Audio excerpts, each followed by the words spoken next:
Hello，大家好，好耐冇同大家分享影片啦。咁今次都忍唔住同大家分享下呢架全港首發 Java Neo 紫色限量版嘅3摺疊車電子轉波。好啦，跟住呢，我哋依家嚟睇下佢嘅配置。剎車就係 Deka 嘅 CNC 油壓剎車，跟住頭巴呢，碳纖維頭巴，跟住呢就紫色嘅一體成型碳纖維頭柱，呢個係最新款嘅。跟住再到碳纖維嘅前叉，好靚。跟住仲有入邊 CNC 嘅紫色鮑魚剎車一個。咁對轆同胎呢，就同上一代冇分別嘅。跟住就到中空鏈餅啦，同之前都冇分別，都係50齒。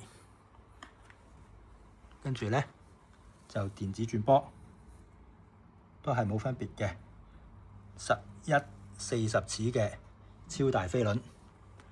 咁啊，基本上咩斜路都上到咁滯㗎啦。跟住呢，就蝕通同蝕位啦，同之前都冇分別。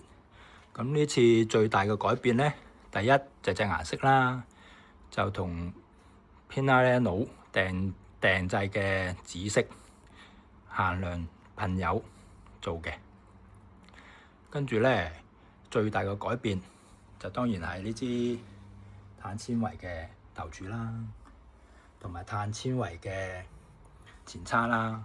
咁依家成架車整體嘅重量呢，連埋腳踏啱啱磅過，都係9.6 kg 啫，就比上一代嘅電子波板呢，就輕咗都有600幾700克，所以依家鬥上手嘅重量非常之輕。咁呢隻色就真係非常之靚，我都有興趣出翻架玩下，到時應該。咁就希望大家鍾意啦。好啦，咁條片到呢度，多謝大家觀看，拜拜。